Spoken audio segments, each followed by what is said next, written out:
मशरिक़ वस्ता में जंग का मैदान फिर गर्म। ईरान पर एक दिन में 800 हमलों की तैयारी। अमरीकी लड़ाका तैयारे यूएई पहुंच गए। इस बारे में आमिर रज़ा से बात करते हैं। आमिर भाई, पूरी प्लानिंग उन्होंने कर ली है, यूएई से हमले करने का सोचा जा रहा है, उनके लड़ाका तैयारे भी उधर पहुंच रहे हैं और ये कहा जा रहा है कि एक दिन में 800 हमले करेंगे। क्या करने जा रहा है अमेरिका? दोबारा ये जंगबंदी ख़त्म होने जा रही है? देखिए, पहली बात तो यह है कि जंगबंदी ख़त्म होने जा रही है। ये बात हकीकत है कि ये मई का महीना आज 1 मई है।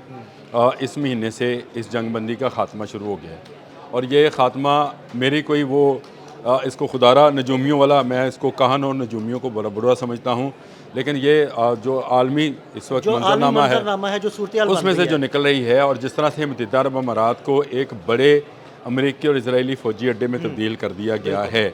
वहाँ पर F-18 और F-16 जहाज़ों की एक बड़ी खेप पहुँचाई गई है।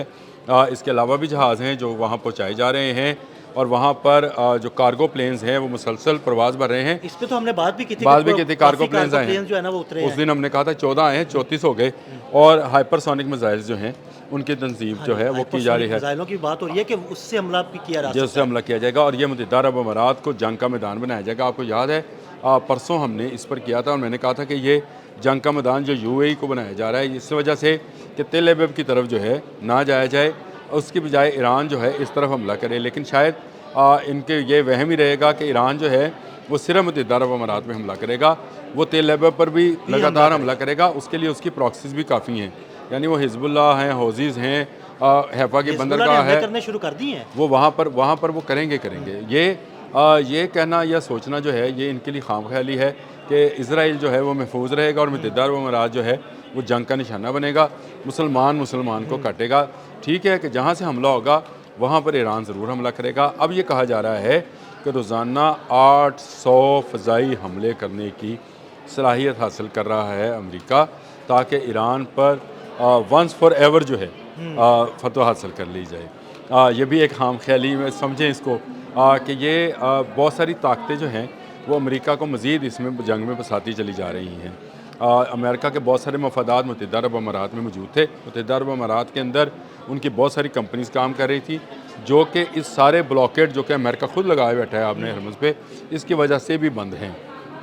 अब इस सारी सूरत हाल के अंदर अगर 800 हमले की आपने बना भी ली है, कर ली है, तो क्या ईरान ने इसकी अमली तैयार नहीं की होगी? बिल्कुल की होगी। मैं और अदील साहब यहाँ खड़े होकर ये बात कर रहे हैं तो पासदारान इनकलाब जो 2400 घंटे काम कर रहे हैं और 2400 घंटे वो जाग रहे हैं, उनके वो भी जाग रहे हैं और उनके साथ जो उनके हलीफ हैं रशिया और चाइना, बिल्कुल, जो सैटेलाइट से उनको मालूमात देते हैं वो भी जाग रहे कौन सी हैं, नकलो हमल हो रही है, वो भी जाग रहे हैं।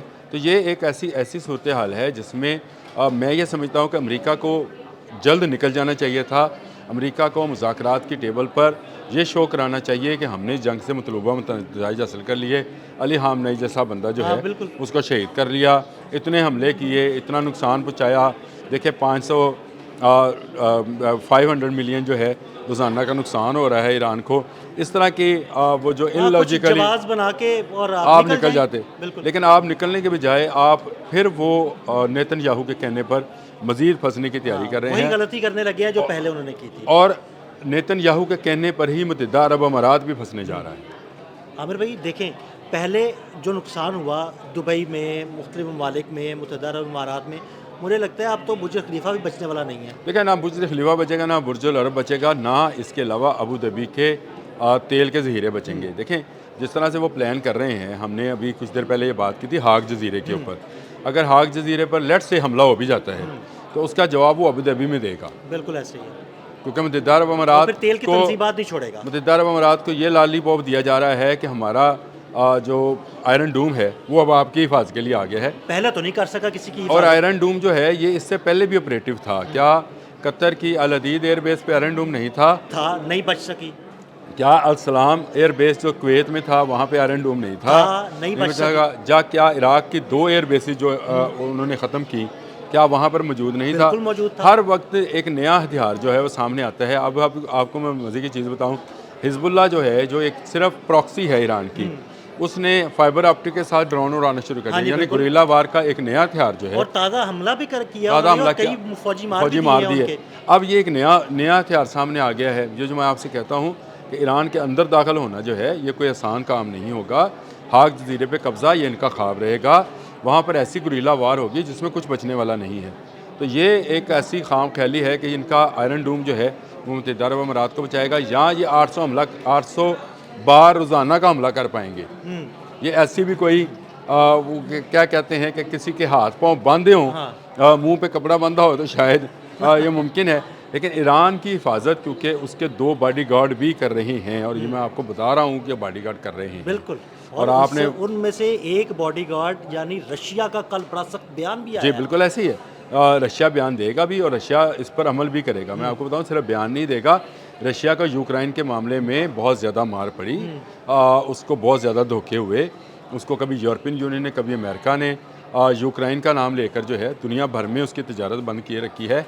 अब उसके हाथ में मौका आया है, वो अफ़गानिस्तान में मार खा के गया था, उसने अफ़गानिस्तान में अमेरिका को ही जो है मार पड़वाई। अब वो समझता है, अब वो समझ रहा है कि आपने हरमज़ जो है ये इसके लिए मौत का कुआं बन जाएगा, तो ये वो इस्तेमाल करेगा। दूसरी तरफ चीन है, चीन बिल्कुल इस जंग से बाहर रहकर वो इस पानी का कंट्रोल से मदद कर रहा है, वो कर रहा है। वो एक तो देखें उसने बाइडू अपना सिस्टम दे रखा है, जिसकी वजह से ये जो अमेरिकन ट्रैकर्स हैं वो ट्रैक नहीं कर पा रहे हैं। ये बड़ी प्रॉब्लम है, और ये ट्रैक सिर्फ उनको नहीं कर पा रहे हैं। मज़े की दिलचस्प बात यह है कि IDF जो इजरायली डिफेंस फोर्सेस वाले हैं वो हिजबुल्लाह को भी ट्रैक नहीं कर पा रहे हैं। हाँ जी, अब देखें ना, धागे से बंदा ड्रोन आ गया फाइबर ऑप्टिक से, वो नज़र ना आने वाला एक धागा है, और ये गुरीला वार में एक नई जंग है। इसी जंग को लेकर ईरान जो है, ईरान तैयारी किए बैठा है। ईरान को पता है कि अबू धाबी में ऑयल डिपोज़ कहाँ हैं, ईरान को पता है कि इनके रडार्स, इनकी चीज़ें कहाँ पे हैं। ये बिल्कुल खाम ख्याली है कि ये आयरन डूम जो है इसकी हिफाजत कर लेगा, और ये 800 जहाज़ रोज़ाना की बुनियाद पर उड़ाएंगे, और ये हमलावर भी हो जाएंगे, और हमलावर होने के बाद ये ईरान पर कब्ज़ा भी कर लेंगे। ये सारा का सारा ही सिर्फ इसको ये समझा जाए कि फैंटेसी है। बिल्कुल, ये इनकी एक इनका ख्वाब ज़रूर हो सकता है। इसको अमली जामा पहनाने में ये इनके दांतों तले पसीना आना है, और अभी इनके पाँव उखड़ने हैं। मुत्तहिदा अरब अमीरात वालों के मज़ीद पाँव उखड़ेंगे जब सऊदी अरब और बाकी ममालिक जो हैं, जिस तरह से ये अलग हुआ है ओपेक से, वो भी इससे अलग थलग होने का ऐलान करेंगे। उसके बाद मुत्तहिदा अरब अमीरात रह जाएगा, इजराइल रह जाएगा, अमेरिका रह जाएगा। तो ये 3 मुल्क जो हैं ये अलग हो जाएंगे। ये मेरा ख्याल है कि ये इसके लिए ज़्यादा ख़तरनाक है। 800 जहाज़ों का हमला, मैं अभी भी कह रहा हूँ, ये फैंटेसी है, ये बच्चों की कहानी है, ये टार्ज़न के कारनामे हैं, ये इस तरह की चीज़ हो सकती है, ये मुमकिन नहीं है। और अहमकों की हाँ, जन्नत। ये क्योंकि इनकी एयर बेसिस जो हैं वो उनके निशाने पर हैं।